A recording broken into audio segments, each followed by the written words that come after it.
It is the highest participation sport. That's why we love it. All you need is a pair of shoes to lace it up. I guess not even that sometimes. And you can get out there and go for a run. And there's just so many ways to continue that career. And as you said, it's great to have these options here and see all these athletes that are just raring to go. And you think they're excited. It is a national championship race, each and every one of them excited about the opportunity that will unfold here. It's just 5 kilometers, so not a lot of time on this race course, but it will be the last time we race on this championship Saturday as the women's Division II runners get set for the final starter gun of the day. Well, I don't know if it'll be by 1K, but I think by 2K we're going to have a pretty clear vision of the team battle. And if what Coach said, Coach Pescador from Mesa was talking about, if it wasn't just bravado, don't get me wrong, they're certainly one of the favorites. But on paper, Paradise Valley could challenge Wallace State as well. But if we see them with some low scores and 3 or 4 athletes in the top 15 or 20, I mean, I think that we'll get a really, really good idea of how that's going to shake out, and they would love to put this thing to bed early.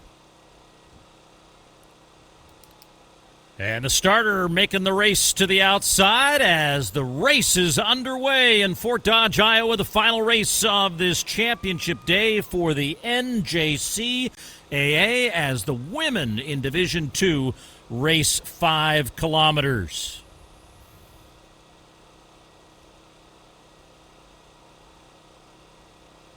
One of my favorite shots in all of sports right there, the wide angle and the cacophony of bodies, as I like to say, funneling down naturally to whatever the next turn holds. But you can already see a couple of folks getting out in front there, and even a couple on the outside saying, no, I don't care how long it is. I'm gonna take the quickest route between 2 points here, straight line.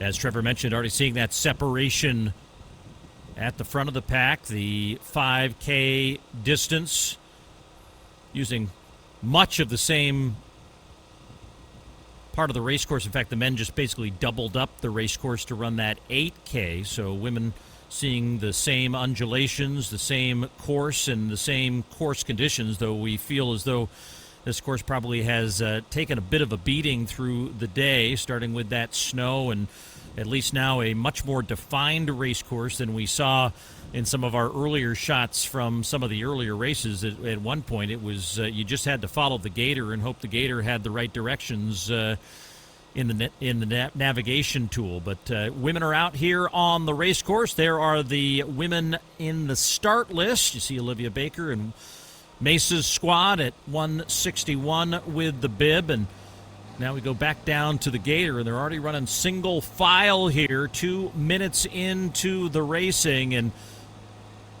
snow seems to have let up entirely here now. It's just now kind of a slushy run, but it's still big stakes with a championship just now about 4 kilometers away. We'll get a first kilometer split here in about a minute's time. The course certainly is more well-defined, you're right about that, but it also is exposing the beating that it's taken, as you said. So we haven't really talked about times much throughout the day. We've seen a couple impressive performances here and there, and don't get me wrong, impressive performances abound, certainly in these conditions, but as far as pure time, on a course like this that doesn't have huge hills, maybe isn't known for being the most challenging on its own, we haven't seen anything outlandish on the time side, but now we're starting to see how much of a beating this course has taken. So it was covered by the snow earlier, but you can see those puddles coming through. You can see the slipping and sliding. So keep your footing. That's number one. And the racing, of course, comes with that. But, yeah, you can see. I'm glad we've got the Gator out there, Paul, and not, Prius or something. I don't know. Just hope they have good traction on that and that tire. It looked like either 547 or 647. We'll get the official leaders here.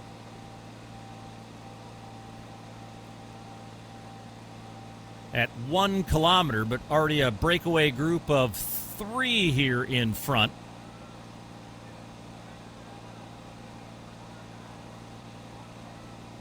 Yeah, I believe that is number 647. That's Mei Chang of FSCJ out of Jacksonville. So the early lead here. Like I said, I thought it might take till 2K. You see a number of those matching jerseys back there. Mesa trying to hold tight in a pack. So we'll see how that shakes out. I've said it time and again, there isn't as much time for these athletes. Certainly patience is a virtue, but not quite so much as on the men's side with the full 8K. So 5K goes by really, really quickly here. I still think that Mesa is running really confidently, and as these team scores trickle in, running 3, 4, 12, 13, 19. Well, I said 3 or 4. How about 5 in the top 20 through the 1K?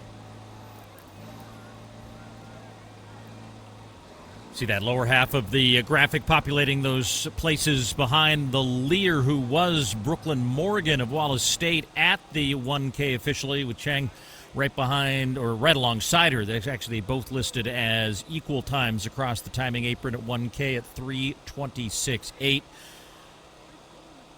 And another look from high above. You can see that crowd in the middle of this loop as they'll just kind of basically work their way back the opposite direction from which they came as this second kilometer unfolds, but already starting to string out pretty considerably here. So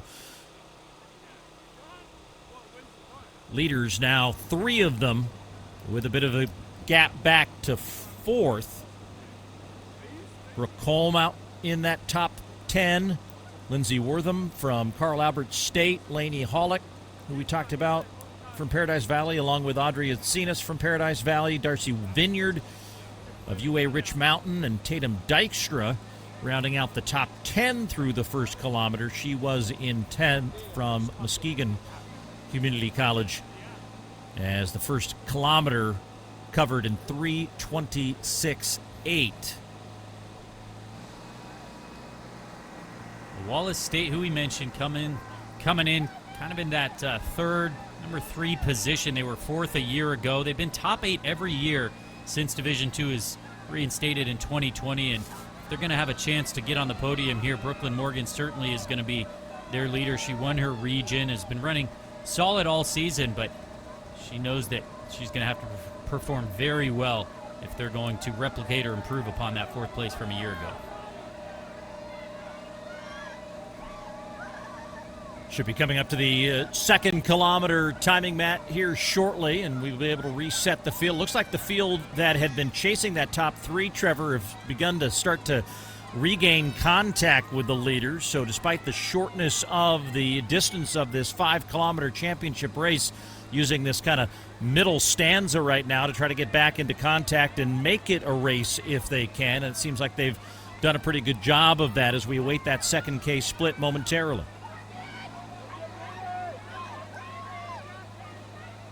Easy to spot the Mesa crew as they start to move up. A little slipping and sliding there, but Olivia Baker slowly just chipping away, and I think that's a sign of maturity as well. Remember, these are young athletes, freshmen, sophomores, just out of high school, a lot of them, and so, there's still some experience to be gained, but for someone like Olivia Baker, who's been running well, comes in as one of the favorites for the Thunderbirds of Mesa, trying to repeat as team champions. There's definitely a target on their back, like Coach said. There's some pressure, and she won the region at the 5K distance last week, or a couple weeks ago rather, but throughout the season has raced 6K and has raced in much better conditions than this in Southern California and in Arizona. So that's a really impressive, patient, veteran-type move for me. To see that from Olivia Baker, it remains to be seen how it's going to time out here. But I think for Mesa, they know they need to run tightly, and Coach seems to have them ready to go to get this team title.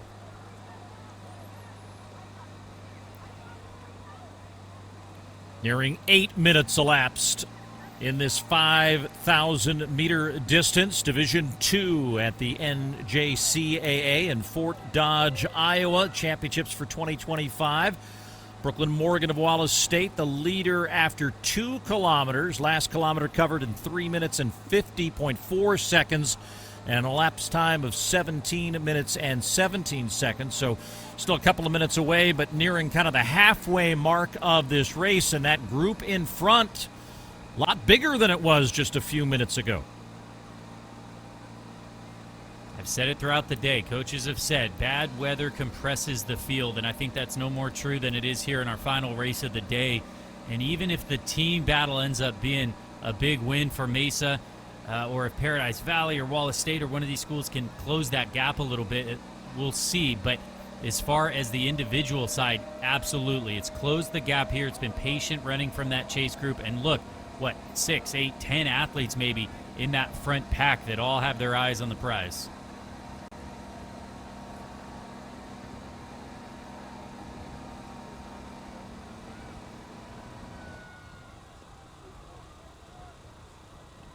Looks like from high above now we see 8 women in that lead group, and then 9th and 10th and 11th and 12th change of order, it looks like, in the very back of that group. Keep an eye and see if we can identify who's now moved up into, what would that be, 11th place overall. We're closing in on a 3rd kilometer split, so we're over halfway of this final race of the day, and what has been snowy and now kind of slushy conditions in Iowa. But in a couple of, last 2 races we had to round out the women in Division I, and then that first men's race in Division II, they were kind of runaway affairs. This one looking like it's going to be a little bit more competitive, reminiscent of that very first race, Trevor, when Paul Clark kind of waited the very last moment and broke away from 3 other guys. It was a pack of 4 at that point, and this pack is just a little bit bigger, though they're down now to looks like 6 women in front. And it looks like our early favorites are certainly up there. We saw Mei Chang, who we mentioned, took the early lead, but some patient moves from Brooklyn Morgan and others to just keep inching their way up. And as we can see that lead group now, Morgan and others running really well. I believe that's Mesa there as well with a couple athletes. So pack running, as we've said, has been the name of the game on some of these races. We've had multiple different iterations. Like I mentioned, one of my favorite things is seeing whether somebody goes out in front early or makes a move late. There's got to be a breakaway at some point. I expect the way things are going, I think Olivia Baker may be the one to make a move, but Brooklyn Morgan seems pretty confident as well. Yeah, they're coming to that mat right now, as that will get us to 3 kilometers. And Cenas now leading the trio of Paradise Valley at the front with Hollick and Mason. Olivia Baker there in 4th position.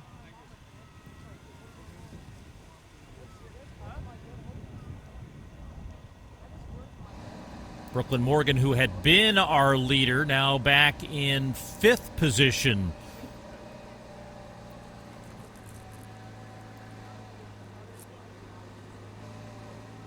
Good group running from Paradise Valley. If they're able to maintain this and follow that up with a few other athletes, they'll be well positioned there for a high finish, certainly. But Mesa continues to dominate as they come through here. 4, 6, 9, 11, and 21, and just incredible group running. How about their 6th runner now coming through before a 5th runner for Paradise Valley there in 30th? So that is depth on depth.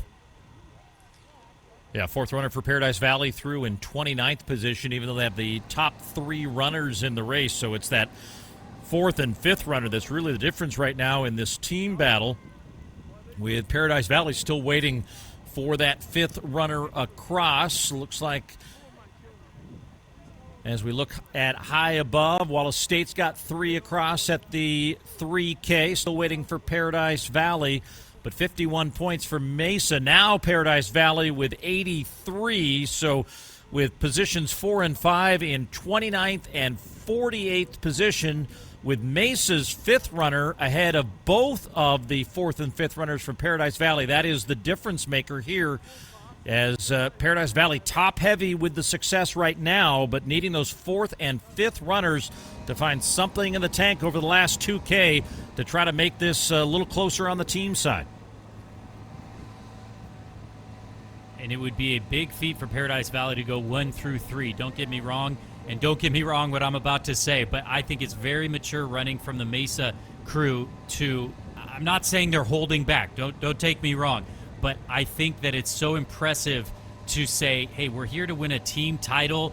If I feel good, if I'm ready to go with the leaders, I'll do it, certainly on the individual side. But if not, I'm not going to go harder than I need to and blow up and potentially cost my team a chance at a title. And someone like Olivia Baker, who certainly could still make a move here, don't misunderstand. There's plenty of running left to do. But I think that takes some maturity to look around and say, okay, we're going to hold these positions. We're in a really good spot as a team, and let's just keep motoring along. Paradise Valley last won a national title in Division II back in 2003. Also won it in 2002.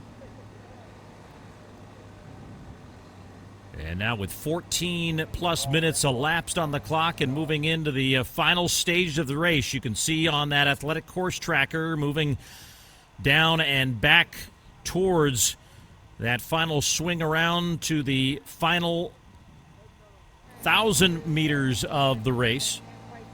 But it is a trio from Paradise Valley, Encinas, Hollick, and Mason, ahead of Olivia Baker running alone for Mesa. You can see behind there a couple of runners having a little bit of footing issue, is again getting off that area where there's the track and back to visible earth beneath you is probably the safe way to go. Anytime you step off that, you're running at your own risk, it looks like. And with 15 minutes elapsed on the clock, getting to that 4K split, Encinas, Mason, and Hollick 1, 2, and 3.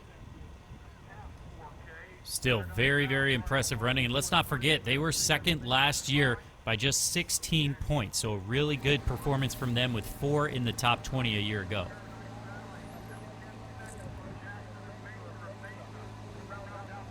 So Encinas continues to lead, the one without the headband, as she's right alongside Ariana Mason with the headband on the left side of your screen, and then their teammate in the hat, Lainey Hollick.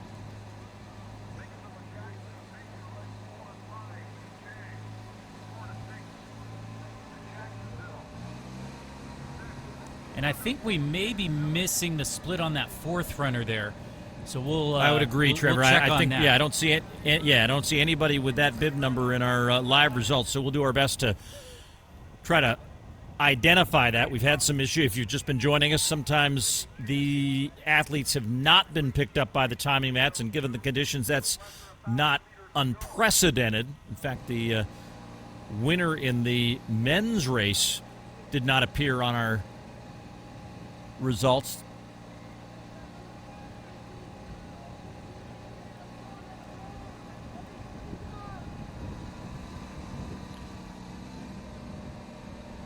Well, for Paradise Valley, Lainey Hollick was 7th a year ago. She's running 18:04 5K this year. I mean, these are athletes that have trained together. And as I've mentioned, especially early on, I said it's tough to build continuity at a JUCO program. That's just baked into the cake. You've got an athlete for 1 or 2 years, and you have to just continue to build and reinvent the team year after year. And so it's so impressive when you see these coaches that have been there for a long time build up a program that continually has top 3 or 4 finishes and has builds a team culture that athletes want to be a part of, that want to work hard and come carry on that banner for the team. And Paradise Valley, certainly, regardless of where they end up here, it should be pretty high, I think. But if they're able to go 1 through 3 or 1, 2, I mean, those are really, really good individual results, as well as the team side from Mesa. They're in dominant position right now.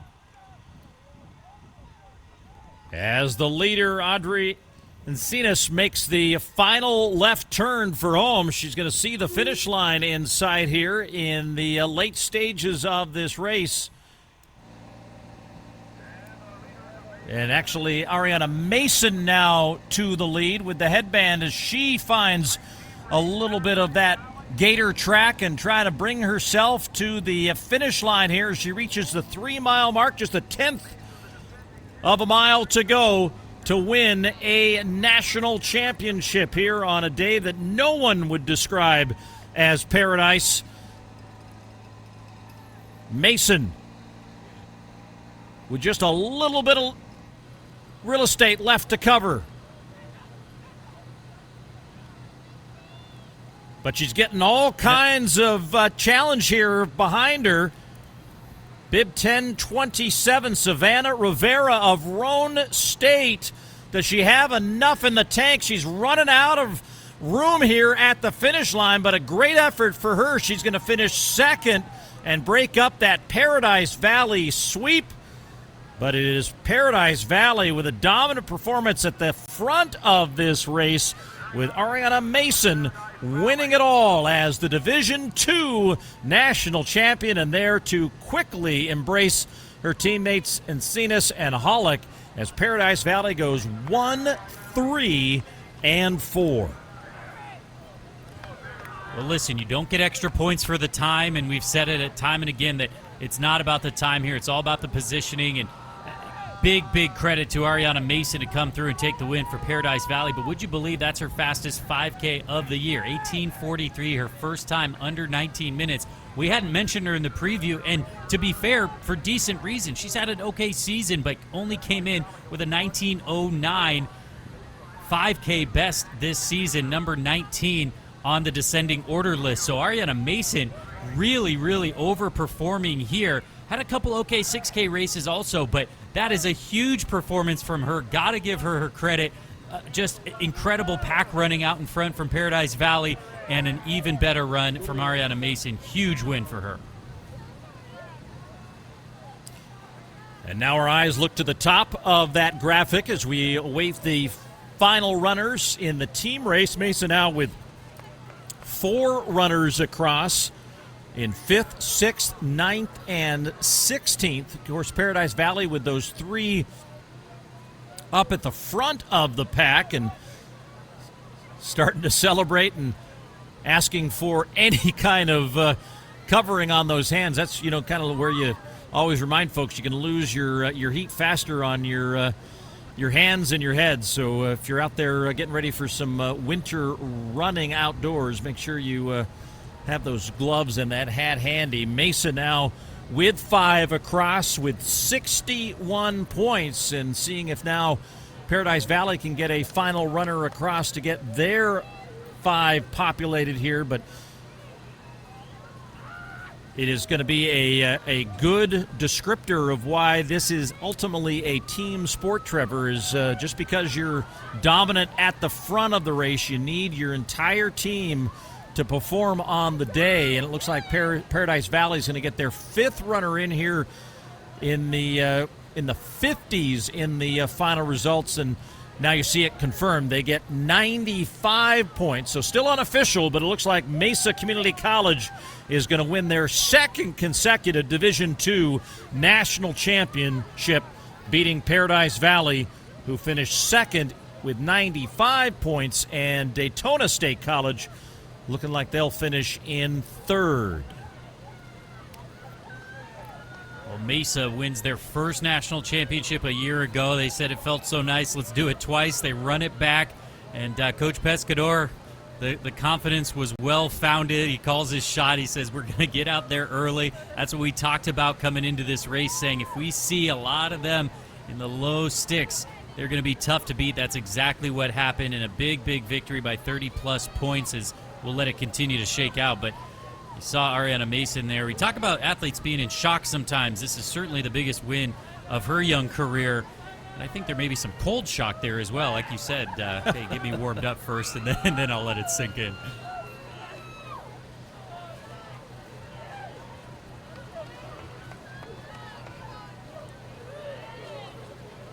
And if you're just joining us for this race coverage, as we do for all of these races, since many of you are tuning in not just to see who wins, but who finishes, we'll keep this camera position for you so you can see them come across the line. Then we'll hope to check in with Mike J one final time as he will talk with our final winner of the day, Ariana Mason of Paradise Valley, who covered the 5-kilometer distance in 18 minutes, 43.9 seconds. Just kind of reviewing our winners today. Started off with Division III, Paul Clark, Onondaga out of the state of New York, winning the Division III race. Harper College winning the Division III men's title. Laney Vecchio winning on the women's side of Division III. DuPage winning its first ever national title for the women with a 73-point performance. In the Division II race, Cornelius Kogo of Hutchinson beat his teammate to the line and takes the win, with Iowa Central winning on home turf. They are the host for these championships. They had 58 points in winning. Mildred Rono, also of Hutchinson, wins for the women in Division I, and Odessa, a dominant performance in that women's Division I team race, amassing 54 points. Esteban Boisseau of Cowley College winning the Division II men's race. Lansing winning on the men's side, and Ariana Mason just wrapping up our day, winning for Paradise Valley on the women's side, and Mesa now with 61 points, our Division II champion on the women's side. A lot of people going home happy, though, too, Trevor, because just kind of a survival day of championship racing. So I think everyone coming across the line, as we've said all day long, going to have a story to tell. Yeah, I ran in that race in 2025 when it was sunny one day and snowy the next. It's not just you versus your competitors. It's you versus the course, you versus the distance, you versus yourself. And I think that's no more apparent than it is today, like you said. Once everybody thaws out, they're going to look back at these memories and the pictures for sure to say, yes, I crossed that finish line on a grueling day here in Iowa. Got the job done. Well, and for those of you who are anywhere east of Fort Dodge, that snow and that storm turning into just all-out rain, as it is now raining across Cedar Rapids into Illinois. And I think a couple of the coaches said, even from like the state of Michigan, you know, what you experience in weather in Iowa on Saturday will be what we will experience in Michigan on Sunday or Monday as that weather system moves across the upper Midwest. But still some celebrations here coming across the line. These final athletes completing their 5K distance as the final championship race of these NJCAA men's and women's cross-country championships conclude here in Fort Dodge. I can say on a personal note, Paul, the coldest I've ever been was in Ames, Iowa for a Big 12 championship.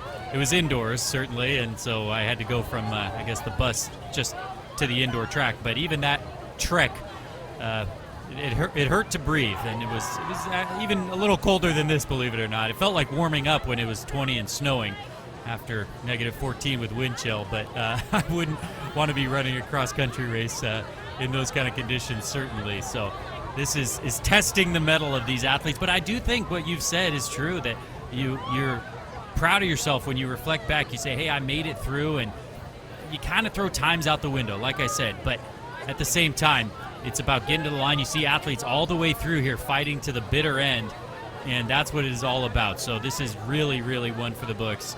And I love the single file line there with an occasional Robert Frost taking the path less chosen. And sometimes that makes all the difference.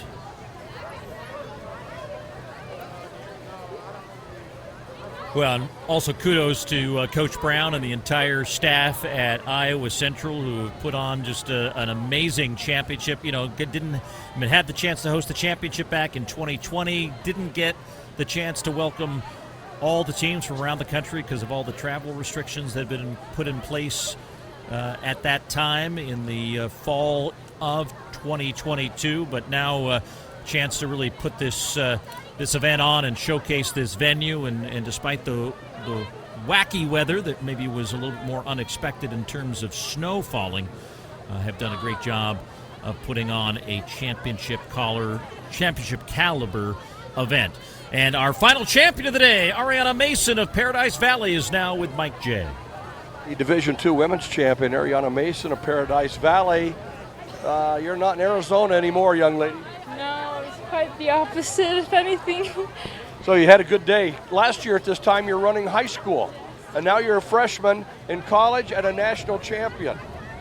That's going to take a while to sink in. Oh, yeah. Oh, I mean, it's still hitting me now. I'm just like smiling and shocked if anything. So it looked to me like the last 2,000 meters you really made a move and then moved to the front and continued to move up in that position. Was that part of the plan to wait that late to get up there and take the lead? I knew if anything, if I was in the top 5 or at least 10 the last K, that I was going to need a push because I know everybody probably be hurting by then. So it's who can push it and suck it up the longest. So by the end of it.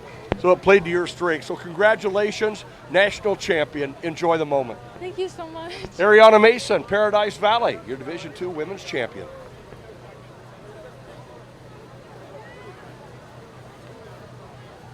Yeah, congratulations to Ariana Mason.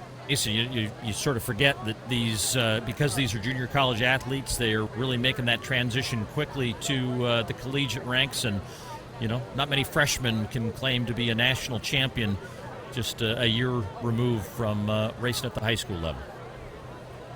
Unless you're Jane Henegren, which we'll talk about in short order as we get ready for the NCAA championships. She's been making that transition from high school to college pretty well. Yeah, that's a whole other conversation, but that's why you got to stay tuned on Runner's Space and on all these different great meets that are coming up. That's why we love cross country, seeing all the different storylines.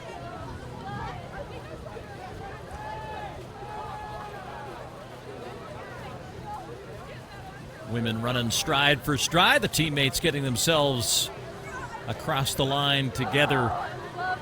And again, a reminder for all of you watching at home, watching every one of these runners get to the finish line, each and every one of them making an appearance at the national championships, to be congratulated for getting to this point, towing the line, and most importantly, under these conditions, getting themselves all the way to the finish line. It's been an absolute pleasure to have a chance to call this event for the very first time, and impressed by the quality of the competition, the quality of the racing, and expect we'll be calling the names of some of these athletes well beyond their time in junior college.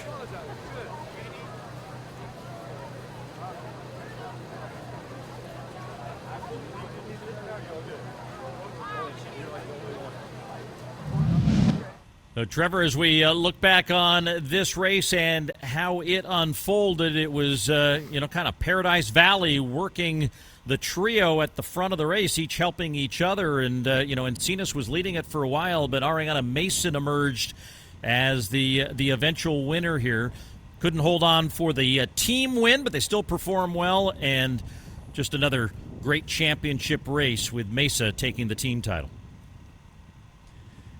Mesa with a dominant victory here, 30-plus points on the win. They ran well as a team. They didn't get too distracted by that trio up in front, which did end up getting slightly broken up for Paradise Valley. But Mason with a big push from a couple of Ks out, as Mike J said. And Mason, I think this is kind of her breakout performance. It's got to be a huge confidence builder for her. Certainly biggest win of her career, but credit to Mesa as well, sticking together as a team, 5th through 25th. Getting the big win here in our final race of the day. You heard it in her voice. You see it on her face that there was a little bit of shock, but a well-deserved shock.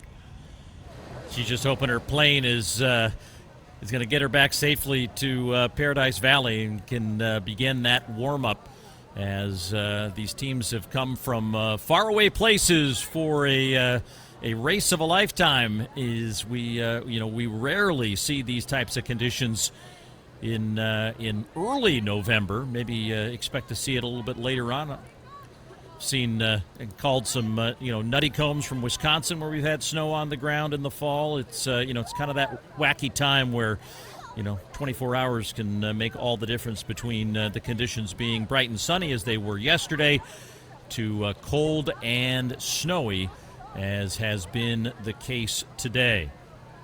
A few more finishers that we want to cover these last few runners while they come to the line here. Trevor, what's some final thoughts that you want to put around this whole event and watching these junior college athletes perform in a championship setting? Well, you said it, Paul. What a difference a day makes, and I think that this tests not just your physical fitness, but your mental resilience as well. And it's just so impressive to get to the finish line in any capacity, but to be able to have some great battles. And as fans, broadcasters, we love seeing the different types of races. And you mentioned it. These are breakout performances, athletes who we're going to see at different levels throughout their career. And it's so fun to look back and say, I remember when they did it on that snowy course on that cold day in Iowa. Mildred Rono's one that jumps out to me, taking down Juliana Sakat there in that Division I race. The team running from Mesa we just saw, Hutchinson sweeping and doing really well on their individual side as well. So many storylines coming out of this, a lot to write home about. And I think they're all thinking the same thing, which is, I hope the hotel has a jacuzzi.